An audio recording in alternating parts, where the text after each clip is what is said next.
Hello, everybody, and welcome in to another episode of Speaking Steagles, the premier Pennsylvania pro football podcast. I am Nick Vete.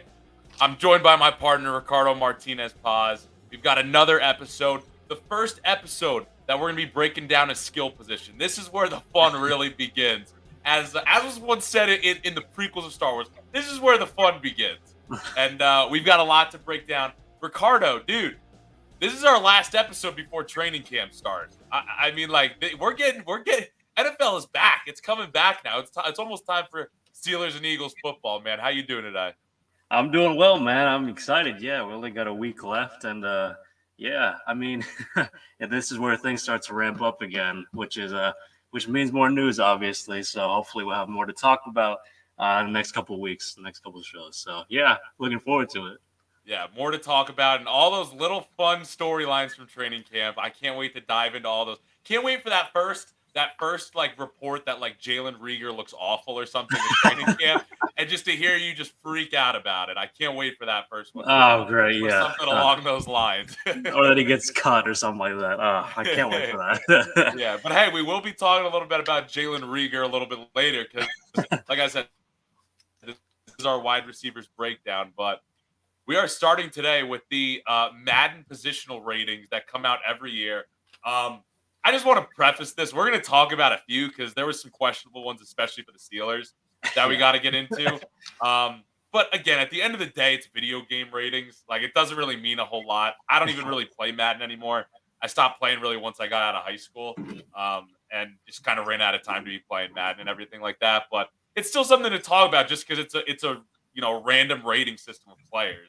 And I guess the most egregious one that we got to bring up first is my man TJ Watt just getting absolutely disrespected and put below Myles Garrett. I mean, before we even dive into the stats, the fact that it's one thing if Myles Garrett has a 99 overall rating, but the fact that you don't also give it to TJ Watt, who was the defensive player of the year last year, had 22 and a half sacks, all this different stuff, such a great player, and the fact that he's still sitting at a 96. What did you think of that?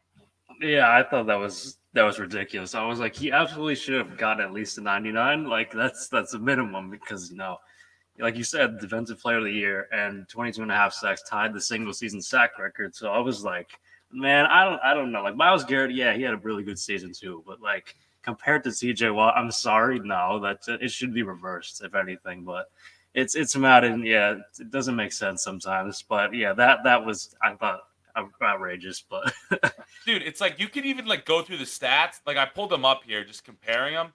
Like obviously, TJ Watt had more sacks last season. He also had more solo tackles. Yeah, he had more tackles for loss. Like he literally led in every single defensive category. 3.2 total solo tackles per game compared to Myles Garrett's 1.9. Now, like I even get it. Like maybe it's from the standpoint of like. Oh, like it kind of goes into it, like maybe like a little bit of like what the player's done like over the course of his career and who he project to be better or anything. But like right. Even when you look at their career statistics, they've both been in the league since 2017. TJ Watt leads him in solo tackles, leads him in assisted tackles, leads him in QB hits, leads him in tackles for loss, leads him in sacks, 72 compared to 58, leads him in forced fumbles, fumbled recoveries, literally leads him in like every major statistical category that you would care about. Like, I literally don't get any justification for why Myles Garrett would be higher. And like, I'd be fine if they were both 99s, but it's like, why does Myles Garrett earn this right to be a 99 player over TJ Watt? It just makes no sense to me.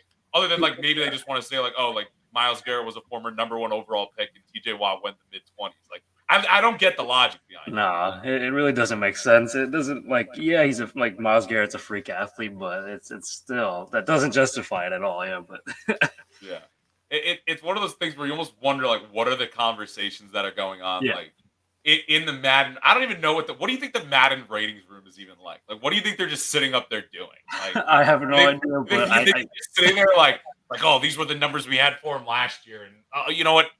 TJ Watt, he led the league in sacks last year. There's no way he's going to do it again. Let's drop him down a couple notches. Like, I honestly don't even know what the heck would go into that. I mean, I have no idea. It's probably just a group of people. Hopefully, they're not a bunch of nerds that just sit up there who know nothing about the game. But it's like, how? Like, just watch. Like, like those people at least have to have watched some football. Like I don't know to understand that at least TJ Watt deserves a 99 and not Myles Garrett. I don't know what the thinking is there. I don't know who makes the final decision. I don't know how if this is like a democratic process on like voting and stuff like that. But who the hell knows? But it was very questionable. It's very questionable either way. And I mean, it's like again, it's like video game ratings. Like at the end of the day, it's not going to affect my life at all. There's more important things to worry about. But I guess another one we could just talk about briefly is Minkah Fitzpatrick, man. I mean, another guy that just like I've actually gotten to the point now where it's like I'm ready for people to just be like disrespecting him, like throughout like all of training camp, like leading up into the season until he like shows people like, yeah, he's still a really good safety. Because it's like, yeah, he didn't have the same. I try to say he didn't have the same statistical numbers last year. He still put up 120. I think it was 124 tackles last season. And though he didn't put up the same necessarily like interception and like pass defensive statistics that he did his first couple of years in the NFL and with the Steelers and everything like that, and he wasn't receiving like all pro honors and all that stuff last year. Like he did show like some major versatility, which I think is a pretty big attribute for him. Like the fact that he was able to go from being like this ball hawk free safety who kind of roams the field and plays more in that like center fielder type safety role, to then all of a sudden be able to show like, hey, my team is god awful on the defensive line this year. These running backs are making it to the second, third level, no problem. I have to step up and make tackles to really just keep this team from not getting run all over last year, which they did anyway. But I mean, I don't even know what it would have been if Minkah Fitzpatrick hadn't stepped up. So I mean, like the fact that he showed that versatility and yet he's still getting, disrespected, just not only in video game ratings being outside the top 10 safeties, but also just in general. I feel like people aren't really giving him credit as being one of the top safeties in the NFL anymore. Yeah, I agree. And just comparing to the other safeties who are ranked above him, Jamal Adams, that one stood out to me. How in the world is he still above Minkah Fitzpatrick? Did he even play all of last? He didn't even play the whole season. Like what? Like how? This guy hasn't. Like sure. Like a few years ago, if I would understand why he's higher than Minkah, but right now, no. Like that's just ridiculous. Harrison Smith, a bit questionable too. I mean, he's still pretty good. Although he's getting up there in age, still. Yeah, exactly. That's yeah. So I was like, Minkah should have at least been above Jamal Adams. Like that's just an insult at that point. Like, yeah, I don't know. That also was quite outrageous.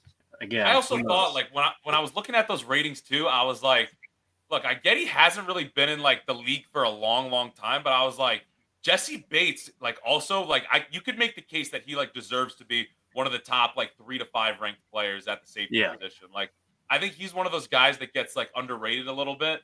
And like I think it's different because like everybody knows how good he is. Like my comparison is like Derwin James. Like they're not really the same type of safety, but like everybody knows how good Derwin James is, but he's always hurt, but he still gets that credit for being so good. Jesse Bates, it's the opposite where like he's like still really good and really talented. And like he plays a ton of games, but like I don't know if it's whether like because he plays in like Cincinnati or what, but like I feel like he's a guy that could even be ranked a little higher. I also thought Anton Winfield could have been ranked higher too. He's one of my favorite safeties in the NFL at this point. So I mean, this is like the same thing every year with Madden. They're always going to do this stuff. It's always going to be the same song and dance.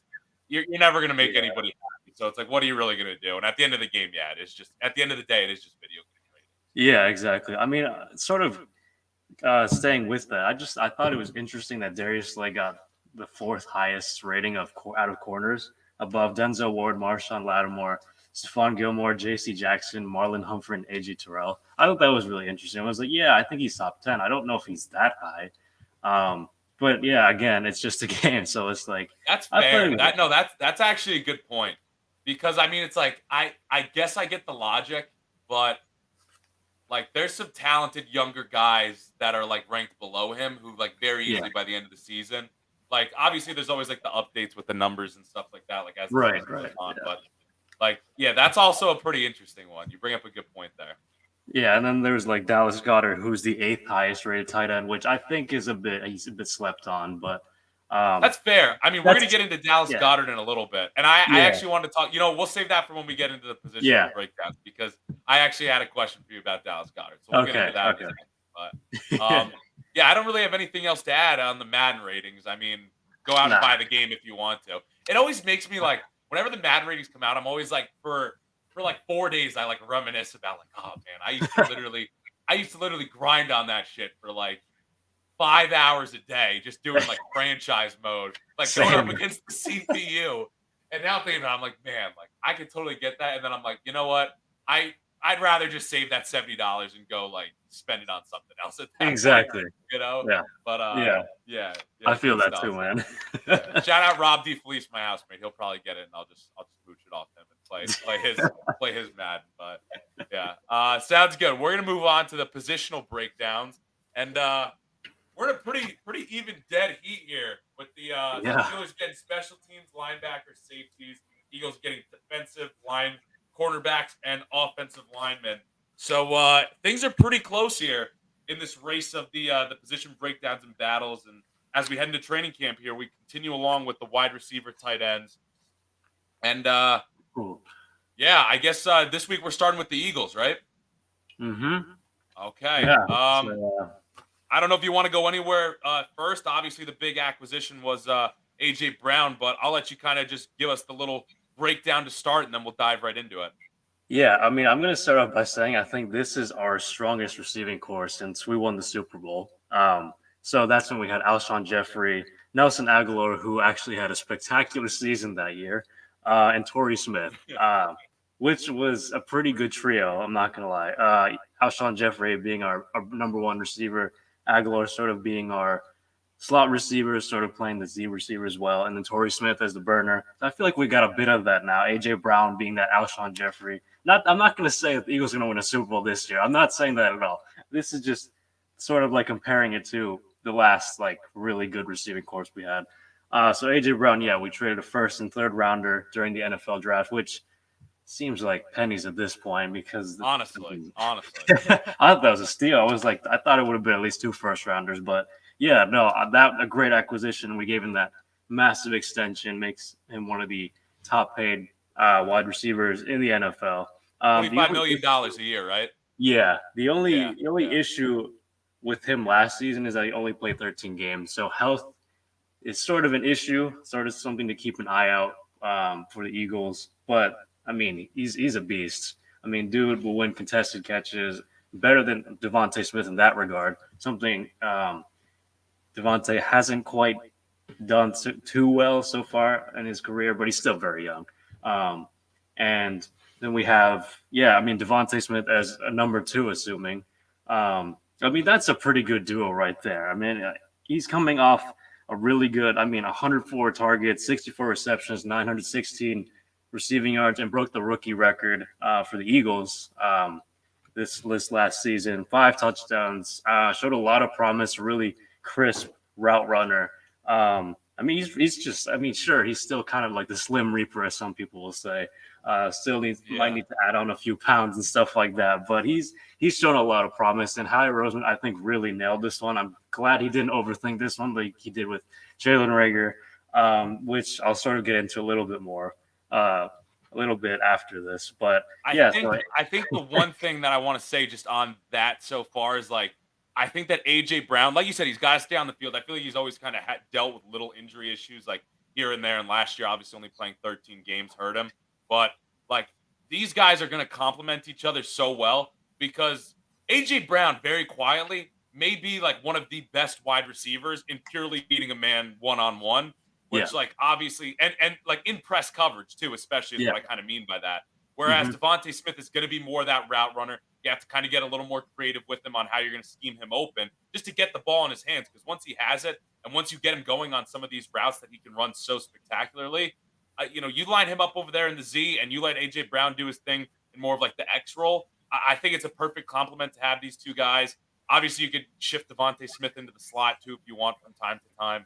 But I'm with you. I think that AJ Brown was like a perfect acquisition to go along with Devontae Smith. And I wanted to ask you too, because you brought up Alshon Jeffrey. I mean, when they drafted Devontae Smith last year, and you saw the first couple weeks in, like this guy's like the real deal. He's the most talented wide receivers the Eagles have really had since Alshon Jeffrey. It's not on a limb to go out and say like he is that guy. Like they haven't really had anything even close to that. Yeah, no, I totally agree, honestly. I'm trying to think of receivers we had in the past who were like somewhat decent. I mean, Nelson Aguilar had that one like really good season.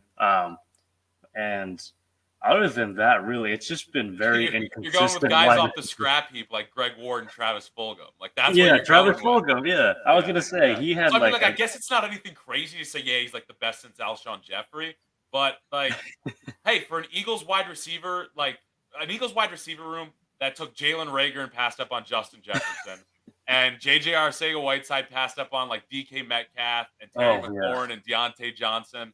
Like, you're right. He like Howie Roseman simplified it, took the best wide receiver that he saw on the board at this point, Devontae Smith, and it panned out last season. Had a really good rookie year. Broke the Eagles' single season receiving yards for a rookie record. I think was what you said before. So yeah, yeah. I mean, definitely a good foundation there of just those two guys.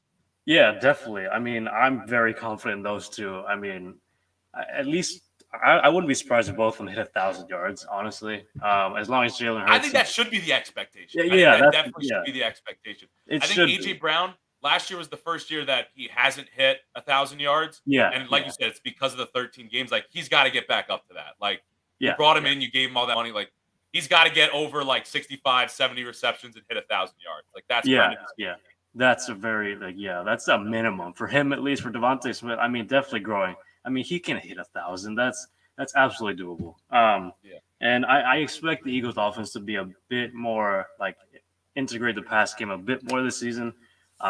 Hopefully, Jalen Hurts is at least progressing better in that direction for that to happen. But that's for another time. And then I guess sort of moving on to our like other receivers, we got Quez Watkins, who pretty solid, it's a burner. More and like he had 647 yards. Like that's pretty solid for a third receiver, I would say. Even though he played a bit more as like a number two a season ago, I thought that was pretty good overall. And and we signed Zach Pascal, who Nick Sirianni loved back at his time in Indy.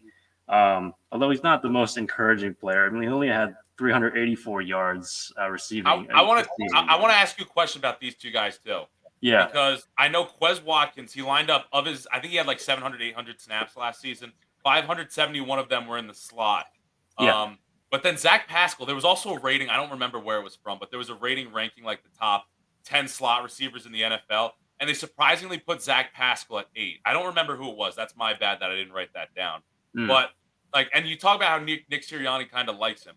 Do you think like how do you think these guys are going to coexist? And like obviously like last year was Pascal's worst year of like his 4 in the NFL so far. Yeah, yeah, I don't know. How do you think that dynamic's going to kind of work? I think obviously Quez Watkins has like the upper hand right now. I yeah, loved bringing Pascal in just because at the very least it gives you a little bit of additional veteran depth. You know, he's going to be exactly. 28 when he starts, or he's going into his age 28 season.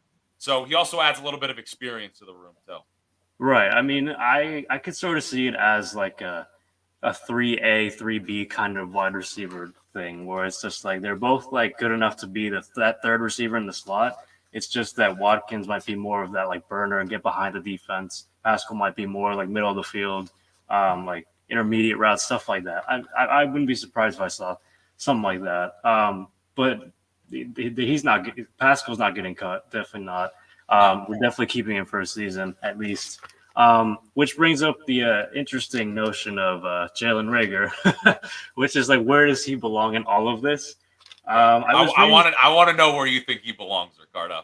I honestly don't think he belongs at all on this team. But you think he's going to get cut? Do you think that's what's going to happen? You think he's going to get cut? Here's the thing with that: it's just we eat up so much like cap. I can't remember the exact number on it, but I was reading it yesterday, and it was like something at least in the 5 million, probably more actually than that.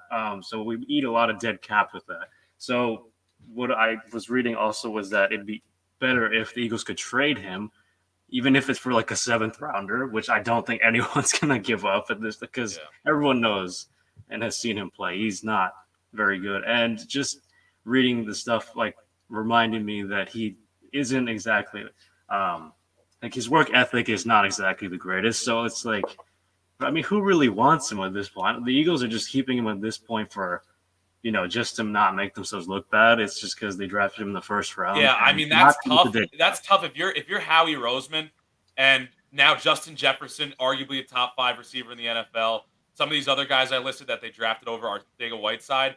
And now this going into this season, he could potentially cut JJ Arcega-Whiteside and try to trade away or cut Jalen Reagor. I mean, that's a tough look that you're getting rid of both those guys in the same offseason. Or But here's in the thing. the same training camp cuts. I mean, if worst case scenario, yeah, just eat it. Like, just bite the bullet. Just move on. It's like move on from the past. Like, what are you holding on to these guys for? They're not providing you anything. Like Arcega-Whiteside as a tight end isn't gonna. I'll play devil's advocate on Jalen Reagor because I think Arcega-Whiteside's gone. I'll play Yeah. devil's advocate on JJ Redick, former 76er on Jalen Reagor. Excuse me, on Jalen Reagor. The thing is, like, former first round pick. I know his work ethic sucks, but he's still only going into his age 23 season. Like, he's still younger than like Devontae Smith. And like, I know it's been very uninspiring, but I think you could still keep him there and you could still give him some kind of a role in the sense that, like, he did return some kicks last year. Like, there's the potential for him to still be like in that role a little bit if you need him to be. And like, I don't necessarily see the harm in keeping him on the roster if you have the room for it. Like, let's say hypothetically the Eagles keep 6 wide receivers. You know what your top 4 is. We just went over it with Brown, Smith, Watkins, and Pascal. If you keep Jalen Reagor as your 5 or 6 receiver and he returns some kicks for you, and maybe you can find some untapped potential with him. I don't know if it's there, but I think that's a big ego shot to Howie Roseman a little bit to have to cut both Arcega-Whiteside and Reagor in the same training camp. See, I feel like that's like, yeah, like that's a bit of like, oh yeah, we're moving on, ripping off the Band-Aid. You know, it's like, whatever, that happened. I made a mistake. That, I feel like, is owning up to something. But again, the cap situation, like the amount of cap you eat up and dead cap, I don't know if it'd be worth it. But personally, I would cut him if the salary cap didn't have anything to do with it. He's gone. I would not keep him. If I were Howie Roseman, I'm nah, he's gone. But I think you're probably right that like the best case scenario for him is like he plays in a couple preseason games and actually like does pretty well, and you're able to just like trade him just to get his contract out of here, even if it's for literally nothing. yeah, I mean, he's just like, even as a special teamer, he wasn't good. He wasn't good as a returner in either aspect. So it's like, what is he really? We broke that down. Episode 1, we were talking about that, and it's like there's other guys that could probably do the job just as well or better than him. You know? Yeah, I mean, we still got Greg Ward, who wasn't really used last year, which I thought was kind of not. I felt like they should have used him more, especially over Reagor. But I don't know. And then you got some like younger guys like Deion Kane. I mean, even John Hightower, who was a former like 5th rounder of ours. Devin Allen, even like you could try them out on special teams. Like you could try anyone else. Like I don't know. Like I don't see the need for the Eagles to keep Jalen Reagor. I don't know. You're off on Jalen Reagor. You're off on Jalen. Yeah, I've given up on him. So fair enough, man. I don't blame you for it. Yeah, it wouldn't surprise me if they kept him though. But it's yeah, I mean, his role is going to be limited at the very least. Very, very limited. I would expect. He's got an upward battle ahead of him. Yeah. So we're doing tight ends now. Do you want to go into Dallas Goedert? Yeah, for sure. Yeah. So as I said earlier, he's only the 8th highest rated tight end in Madden, which doesn't really mean much. But I think at best he's like a top 5 tight end. I mean, he had the 5th most receiving yards from that position, 2nd most yards per reception behind Mark Andrews, which is 14.8. I think Mark Andrews had 15.1. And I mean, he can still get better. I mean, he has his occasional drops, which are not great. He has to clean those up, definitely. But he, like, as it stands right now, I would put him in the top 10 in terms of tight ends. And that's exactly what ESPN did too. Top 10, no doubt. Top 10, ESPN no doubt. Did that too. Yeah. I think you could even say, I like top 5. I think that was the question I kind of wanted to ask you. And here's how I kind of wanted to go about this. So I'm going to give you another tight end, and you tell me just like keep your Eagles bias in or out, up to you. But whether Dallas Goedert is better or not. And I'm just curious like where he ends up in your rankings here. So just quickly, Travis Kelce. 1. No. I mean, like, just tell me who's better. Kelce. Oh, better. Travis Kelce, I think. Kelce. Yeah. All right, Kittle. Wait, who is it? George Kittle. See, the thing with that is Kittle gets injured. he gets injured, dude, but you still got to have Kittle ahead of him. No, Like Kittle, I'm not saying. Kittle I'm when just saying healthy that's is the point. probably the best. Like the fact that he's Them two. ferocious in the block game, and I'm not even Right. talking about ranking. It's like I just think that Kittle's still just better. Right. Okay. Yeah. No, I agree with that. Yeah. Just the Okay, health. How about Mark Andrews? See, he had a breakout season last year, so that's where I'm just like, okay, I think Mark Andrews still is above Dallas Goedert at the moment. I would take Mark Andrews as well. Darren Waller. Had a down season, but That's a I tough still one because think he had a down season, but yeah. I still think Darren Waller's better than Goddard. I would probably take Darren Waller as well. Here's where it gets interesting. Kyle Pitts. Oh man, 1,000 receiving. Pitts had 1,000 receiving yards, but only one touchdown last year. That's yeah, where but you the get touchdowns into still a real count. conversation. They I will, think- and also, I mean, like, I don't know if they're going to come this season though. He's going to be having Marcus Mariota as his quarterback. That's true. You know? Yeah, so maybe you have a. I don't know. It was really promising, so I'm gonna say Kyle Pitts still above Goddard. Okay, Still. fair. So then that puts Dallas Goedert. I would probably have him as 6 because then you get into like T.J. Hawkinson and Mike Gesicki. I don't know where you would put him there. I mean, I would probably take Dallas Goedert at that point. Yeah, I would too. It's just because Hawkinson, I mean, still young, yeah, but had a pretty good season. Gesicki, I mean, inconsistent in terms of like some games he would just be there and like actually play well, others he would disappear.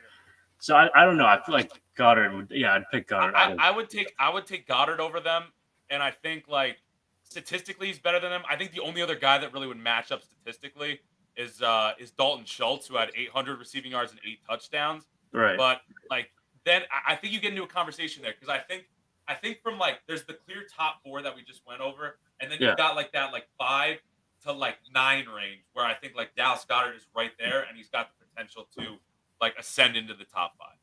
Yeah, I would agree with that. I would put him at 6 at the high. I mean, yeah, but that's like I could see him going above that next season, but that's again for a later talk. I could too. I could definitely see him getting there. He's got tons of talent, and they traded away Zach Ertz last season to Arizona. So I mean, he's the top tight end on this roster. There's no question about it. Yeah, my only issue is that really as a for backup tight ends, we don't really have anyone that promising. We have like Jack Stoll.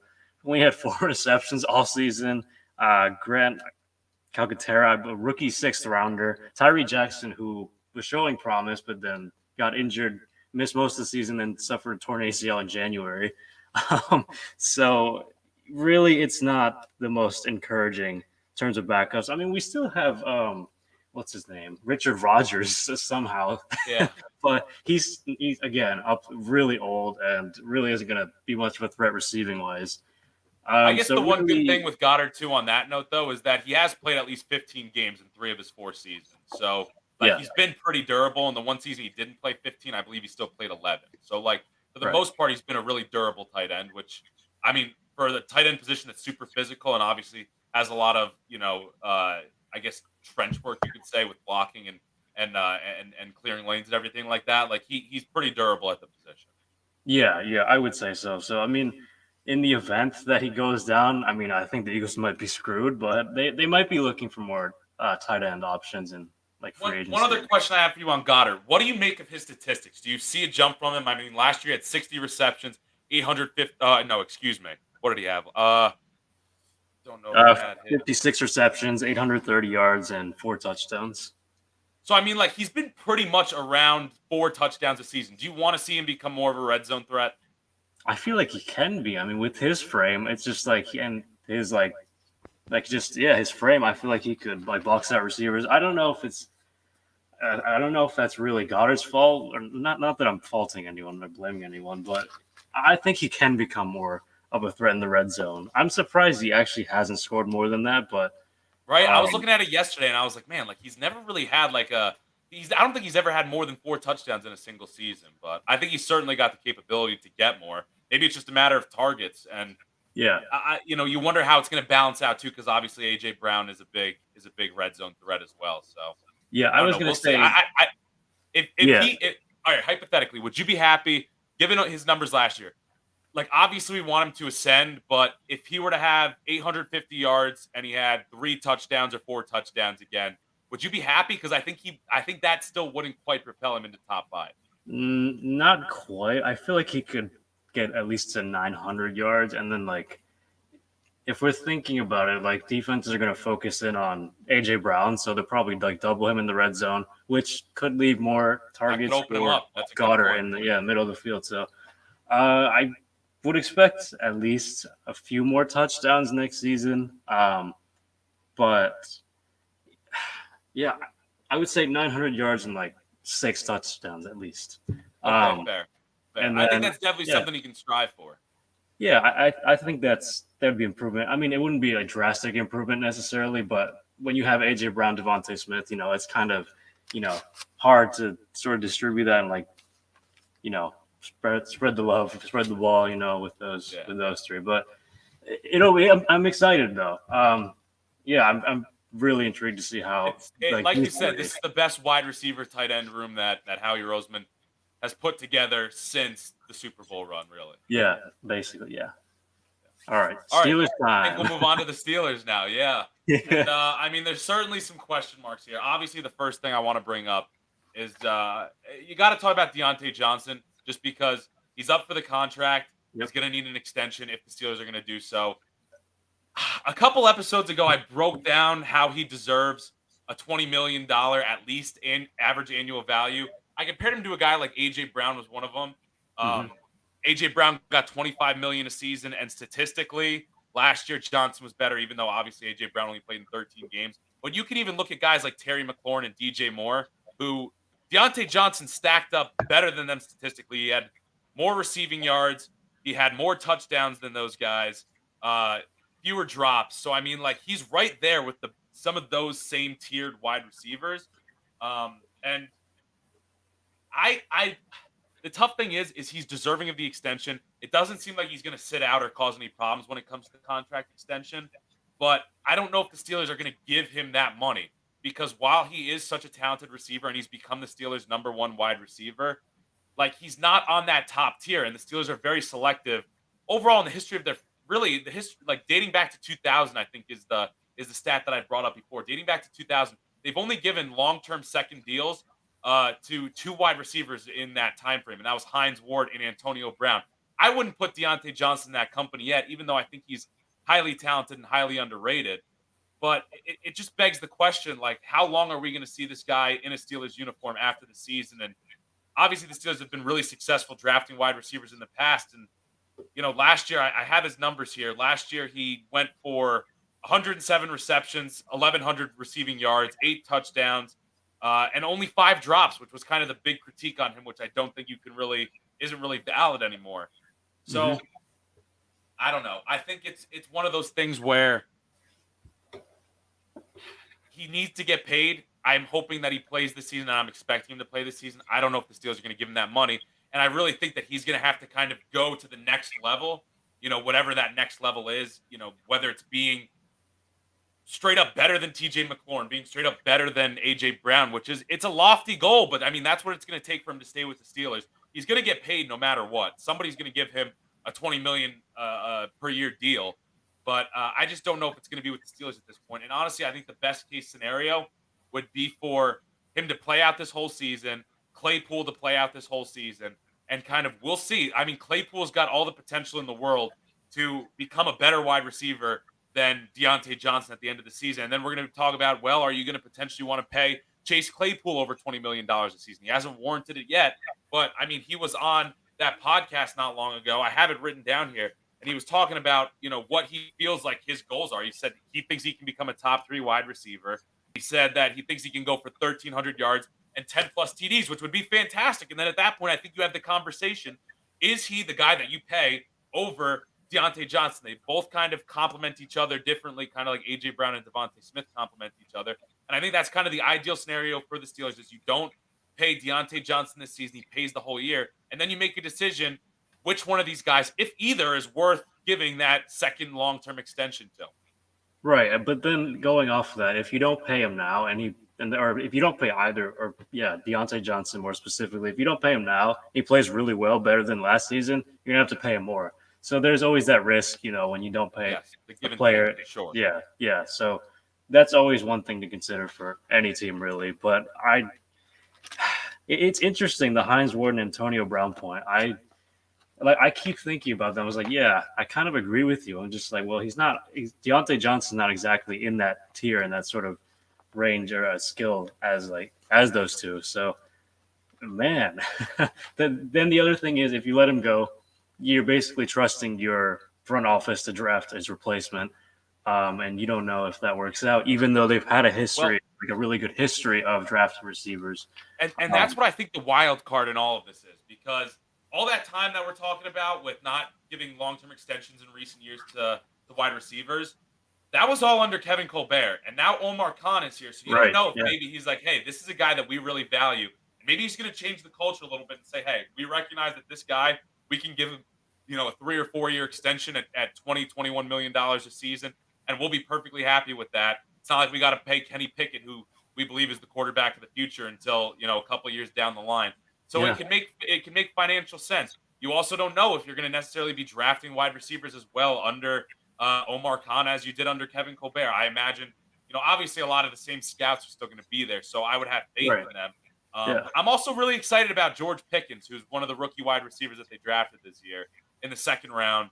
And Hmm. I'm excited to see what he can do and what he can bring to the table. He's got a similar skill set to Chase Claypool, so maybe the front office looks at it like, hey, like, and again, this harps back to what I'm saying is, if we get to the end of the season and we see Chase Claypool again hovering right around 800 to 900 yards and, not getting to 10 TDs, maybe sitting like around 7 touchdowns, and we see George Pickens like really play solid for a rookie and know that he can be in that same role as Chase Claypool, I can see them being like, hey, and we get another quality year from Deontay Johnson. Even if, do you hypothetically see him being better than AJ Brown? Because if he's not better than AJ Brown, then he's probably not going to get more than 23, 24, 25 million $23 million a season. And I'd still be comfortable paying with him that. So yes, maybe we could get him right now at 20, 21 million, but I don't think we're really going to have to pay him more than 25 million. Because even if, let's say, even he hypothetically goes for 1,200 yards and he gets like 8 TDs and he like builds off of last season, I still don't think he's a guy that's going to warrant more than $25 million a season. And I'd be happy to pay him 23, $24 million a season if you were to build off of last year. And Right. then you're getting to the point where you're probably letting Chase Claypool go and George Pickens is hopefully ascending into that number 2 tight end role. Right. Or Right. not number 2 wide receiver role, excuse me. Yeah. I mean, so what makes more? I mean, you said like logistically it'd make more sense for him to play it out, or for the Steelers to do that at least to go that route. So you don't think that they're going to pay him like before the season starts? Dude, I'd be happy if they did, because I like Deontay Johnson and I like how he's dealt with hate throughout his time, and he hasn't been the most like. He also doesn't get involved in like the diva wide receiver or like the off the field antics. Like we saw Juju and Claypool with all like Yeah. TikTok Yeah. stuff recently. He's not as involved in that. I like the way he carries himself like a leader of wide receiver room and a guy who I would be happy to have back as the wide receiver one. But I would also be perfectly fine with it. Chris Boswell needs an extension. I'd be perfectly fine with it if we focus on extending Chris Boswell and we save Deontay Johnson, see if he can replicate last season or build off of it, and then give him that contract extension. And if it's going to take, $3 to $4 million more a season to re-sign him next year because he built off of that and he showed, yeah, I'm a legit number 1 wide receiver, I'll be perfectly happy for the Steelers to go out and do that next offseason. Mm-hmm. Okay. I see where you stand on that, But I mean, tell me, do you see him being better than AJ Brown by the season's end? Because we expect AJ Brown to bounce back this year. that's really tough. I I could see Deontay Johnson He be. could. He Both could. guys are There's, highly underrated. That's for as underrated as Deontay Johnson is. AJ Brown is also super underrated. yeah, I feel like Deontay's more underrated though. If I'm being honest, but Yeah, no, I agree. I think he's one of the most underrated wide receivers in the league. Do you think Deontay Johnson could be better than Terry McLaurin by the end of the year? I think so too. He could be. Like, there's always there's potential for that to happen, but it's just I mean, statistically, he was better than both of these guys. exactly, yeah, Deontay Johnson was better than both of these guys last year, and Terry McLaurin just got the 23 million per year extension. And like I said, if we get to the end of the season and Deontay Johnson is clearly better than AJ Brown and Terry McLaurin, I will gladly give him 24, $25 million a season. yeah. No, I Even just if we I could, wouldn't. even if we could get him at $21 million this season, I'd be okay with waiting that extra year because I really want to see him replicate it or build off of it. But again, if the Steelers value him right now and they want to give him $21 million right now and lock him up for the next 3-4 years, I'd be willing to do it as well. So I'm kind of open either way. Yeah. And then again, this kind of harks back to the point where if we hold off and wait a year, like it's not out of the realm of possibility that Chase Claypool, like he's got the talent and the skill set to be a 1,300-yard wide receiver for over 10 touchdowns. And then we're talking about which guy is more valuable to the Steelers in the long term. So Right. that's kind of where I see the benefit also of holding off the year on Deontay Johnson. Because I don't think you're keeping both of these guys. I think the No. Steelers also made that clear by drafting George Pickens. So I think that's where the question kind of comes into play of which guy do you value more? And obviously, a down year, only the 2 touchdowns for Chase Claypool. So he's got a lot of work to do to prove that he deserves to stay in Pittsburgh over Johnson. But I think that's kind of where the give and take has to come. Right. I guess sort of going off of George Pickens, what do you expect from him this upcoming season? And like I guess the other receivers on the depth chart. Dude, I thought about this a lot. My main hope for George Pickens, really, I just want him to be like, I want to be happy with his rookie season at the end of the year. I want to get to the end of the season and be like, hey, this guy had this guy had a real solid role in the offense. Didn't get lost in the shuffle. It wasn't all centered around Freiermuth and Deontay Johnson and Chase Claypool. Like this guy had a clear role. So even if he just went for if he went for 600 yards and maybe scored like a couple of touchdowns and had a solid 50 to 60 receptions, but had a clear role in this offense, because I do think they're going to run the ball a lot, and I don't think they're going to be super dependent on their wide receivers. I would be happy for that. I want to feel confident knowing this guy carved out a role for himself, and now going into year 2, I can see him taking a much bigger step in the offense, and maybe even taking on Chase Claypool's role or being just a bigger factor. So I want him to just have a solid year. I don't want to get to the end of the year and be like, man, I don't know if this guy can handle really being more of a factor in the offense. That would be my biggest concern with George Pickens. Right. And so I guess what about like the other receivers? You got like Miles Boykin, Anthony Miller. Yeah, the other wide receivers. So I guess if I'm just carving out the rest of this wide receivers room, Anthony Miller is the interesting one because he only played in 4 games last year, and it was with the Texans. Like he looked good with the Bears. I don't see him really sticking around on the Steelers roster. They had him lining up in the slot because that's the big question: is who's going to play in the slot for the Steelers? Right. They've made the case maybe it should be Chase Claypool. So I think that's going to kind of be something to watch, whether it's a dynamic of maybe Pickens is in there a little bit. Maybe they shift Deontay Johnson in there from time to time.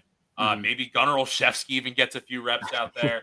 I don't know what we're going to see from the slot, but I don't think Anthony Miller sticks on this roster. My big hope for the depth more would be that Miles Boykin, kind of outside of Calvin Austin and George Pickens, the 2 rookies, and then obviously Claypool and Deontay Johnson at the top. Those are kind of at least your top 3 with Calvin. I don't really know how Calvin Austin is going to play in there. I don't know if I just said Calvin Johnson before. You almost did. You call yourself but yeah, Calvin Austin. I don't know. He's super small and he hasn't really played in the slot much either, but maybe they can kind of shift him in there a little more. I don't know what his role is going to be, but I would love for Miles Boykin to kind of come in and be like, hey, I can be a 4 or 5 wide receiver in this room and also contribute on special teams, because he played a ton on special teams last year with the Ravens, and he would be an upgrade at the gunner position on special teams over Justin Lane, who I expect to get cut. So I would love to see Boykin make the final roster over some of these other wide receivers, in the room, like Anthony Miller, like some of these other guys who are kind of unknowns, and you don't really know what you're going to get out of training camp. So that's kind of what I hope for depth, and I'm really curious to see what they just kind of do with the slot. And that's one of the main things I'm going to be kind of keeping my eye on throughout training camp, as to who are they lining up in the slot and who's it looking like? What's kind of the tier, or after Claypool and Johnson, how much is George Pickens splitting with Claypool? Who's lining up in the slot? Who's kind of looking as kind of more of that depth wide receiver? Those are all questions I'm going to keep my eye on throughout training. Right. Yeah. I don't know. I don't think I really have anything else more to add at this point with the wide receiver room. I'm curious too, like what the kind of the dynamic is with Mitch Trubisky now. That's another thing, is like with this new, with no longer Ben Roethlisberger there, like how does that dynamic play into Claypool and Johnson? Who gets more receptions? Who went, like I feel like there's still a lot of unknowns, and while I have faith in Deontay Johnson, and I honestly hope that he kind of takes the next step, I'm cool with waiting a year. I don't know. Can we move on to? You want to move on to tight ends? Yeah, sure. All right.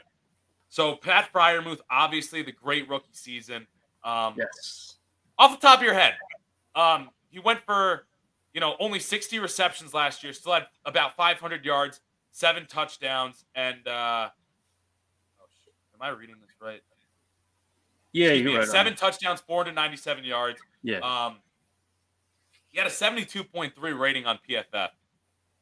I don't think he's quite a top 10 tight end yet. Where would you rank him? definitely top half. Um, Top half. yeah, maybe top 12. I could 11 or 12 around there, but I think it's fair. I think that's totally fair. I mean, again, only 60 receptions last year. I think he's definitely top half. I think that's fair. I don't know if anyone's really going to put up a big fight for that. But I mean, you got to love what you saw from him just in one season as your rookie. And the fact that he was such a threat in the red zone, too, 7 receiving yeah, touchdowns last year. I mean, like that's huge. I honestly wonder if like that's part of the reason that Chase Claypool's numbers were down touchdown wise is because Fryermuth was just targeted so much more in the red zone. And I'm looking for him to really that's the main thing I'm looking for him to build off of. Even if he was right around 500, 600 receiving yards for this season, if he were to build and get up to like 10 touchdowns, I would be extremely happy with his production for next season. yeah. I mean, he's only going to go up. He's only going to get better at this point. I mean, yeah, he showed a lot of promises his rookie year. So I wouldn't be surprised if he could get like up into that top 10, sort of like 8, 9, 10 in terms of tight ends. So yeah, I mean, it's definitely exciting for a Steelers fan. I mean, just for any fan, I guess, too, to see such a young tight end show a lot of promise. So like I definitely expect him to exceed or what he did this season ago. I don't know, maybe Continue not to grow. touchdown I wise, would but I would hope honestly, my hope would for him by the end of the season would be like that tier I was talking about of like the 5 to 9, like get into that tier like with like the TJ Hawkinsons and the Mike Gesicki's and the yeah, Dalton Schultz, like be in that tier, like even like Dallas Goddard, like if he can get to that level, like I want him to be in that tier where like he may not be like a premier George Kittle or Travis Kelsey, but like that next tier below, like I want him to be like a tier 2 tight end is really what my main goal for him is to be. And I think a big part of that is more the touchdowns than the receiving yards and be a main target on third down conversions when you've got like a 3rd and 5 or a 3rd and 4. Like be a guy that's targeted and is able to pick up those key first downs. So I'm really excited. Ricardo, I don't know if I've ever told you this, but one of my favorite Steelers of all time, the first Steelers jersey I ever owned was Heath Miller. And yeah, yeah, this guy is like Heath Miller is a true Heath Miller 2.0. So I'm so excited to see this guy just continue to grow into one of the best. I honestly could see him, like I said, I had that goal of him being a tier 2 tight end. I'm so excited to see him grow into being even a better player than he was in this last season. yeah. No, I think he will. I think he'll be developing. I think he can get into that tier that you were talking about, but we'll see. It's we'll see. Yeah, where he goes, One but one other quick thing to note is Zach Gentry is also the Steelers' second tight end. They yeah, let go of Eric Ebron, or well, I guess they just didn't re-sign him, is the yeah. proper terminology. Um, so I actually think that his receiving yards could go up from that too, because I think Ebron kind of pulled away from that. Hmm. But Zach Gentry, I think, is a perfect complement as a secondary tight end because Gentry is a better blocker, fantastic blocker, honestly, at the tight end position. And he's kind of shown like you can decoy him and use him in the passing game a little bit. Last year, he put up career highs in passing yards. Nothing crazy. I think he only had like 25 receptions last year. I had it written down here too. Just give me 1 second. He had